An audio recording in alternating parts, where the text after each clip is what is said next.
Hi there.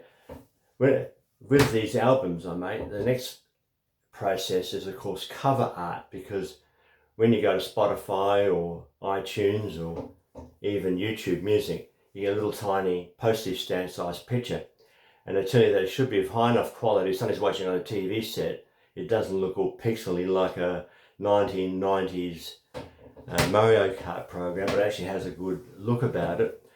And you're not supposed to put too much clutter on it, so you don't want something that's complicated like a line going through a cane forest or something like that. You want it fairly clean and straight. And because of the style of music I do, I tend to try and find material that might match the music sound. I might use old buildings or gates or scenery. On Concepts Volume 4, I actually got an AI image of a planet scene, like as if you're in space and you come into a planet, put the title on it. But when I went to upload it, it was kind of a bit small because it wasn't a big enough file size, and it was border around the edge. And I think if anyone's uploaded music, they'll know what they mean. And I thought, what a shame. It looks a bit crusty actually, so I decided to get rid of it. I used another shot I had that's already a square for the CD type covers, because that's what they want, where I stand and been superimposed in front of just an open scenes.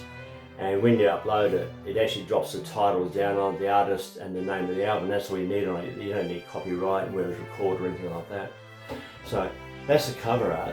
And I think cover art's almost just as important really as the music itself, because if the cover art looks crappy, people aren't going to listen to the music as much or that thing. And, it's first impressions are lasting impressions, I'm afraid.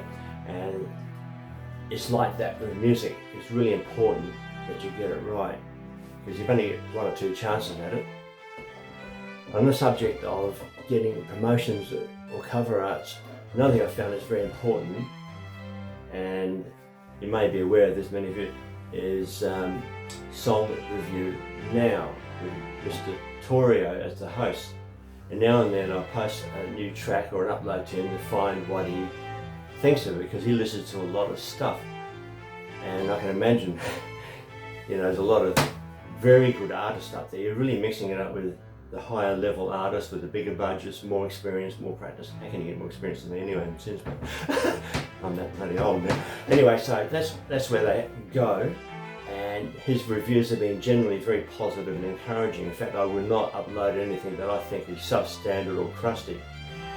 Some poor sod uploaded something that would sound more like a band in a shed, and even Mr. Torio was a little bit negative towards it, and I thought that's fair enough, but his comments are reasonable and fair. So I found that his stuff there, it's up there, it stays there, it stays in the video. So if you go to Song Review Now, you'll eventually scroll through the videos. You see 2, 3 or 4 artists per session, and give them a try. There's some really good stuff out there. Even the hip hop that he gets on is pretty darn good.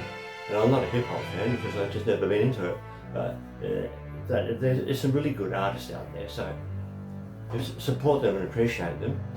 And I want to thank you very much for watching this little take on how things are produced. I'm not going to get into the details of what buttons I use to make a particular sound, because it gets a bit messy to try and explain all these things or other processes. Just a fairly general sort of thing. Anyway, enjoy yourself.